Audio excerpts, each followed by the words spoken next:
Kim Chiu paiyakan si Paolo Avellino sa birthday nito.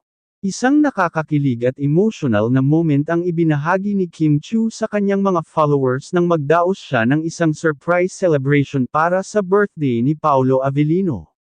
Hindi lang basta-basta birthday celebration, dahil naghatid ito ng isang malalim na emosyonal na kwento at mga moments na naging dahilan para maiyak si Paolo sa harap ng mga kaibigan at pamilya. Ang heartwarming na pangyayari ay nangyari sa isang intimate na get-together, kung saan si Kim, bilang isang close na kaibigan at katambal ni Paolo, ay nag-prepare ng mga personal na mensahe at mga surpresa para sa aktor.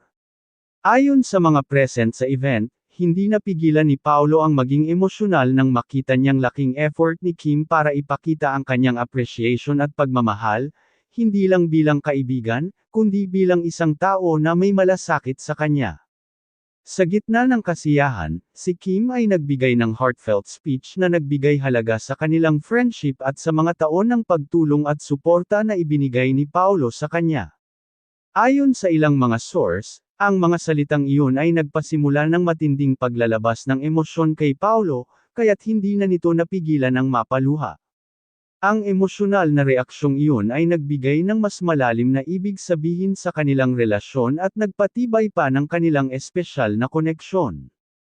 Ang hindi malilimutang birthday surprise na ito ay nagbigay daan para makita ng publiko ang tunay na pagkakaibigan at pagmamahalan nina Kim at Paolo, isang friendship na puno ng respeto, pag-unawa, at mga magagandang alaala. Lahat ng nandun sa event ay natuwa at kinilig sa bond nila, at lalo pang napalakas ang admiration ng mga fans para sa kanila.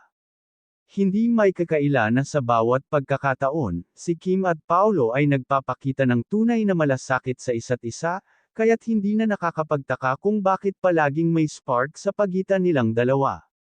Mula sa simple at sweet na gestures, hanggang sa mga emotional na moments tulad nito, patuloy nilang pinapalakas ang kanilang friendship na tiyak na magiging daan pa sa mas maraming magagandang alaala.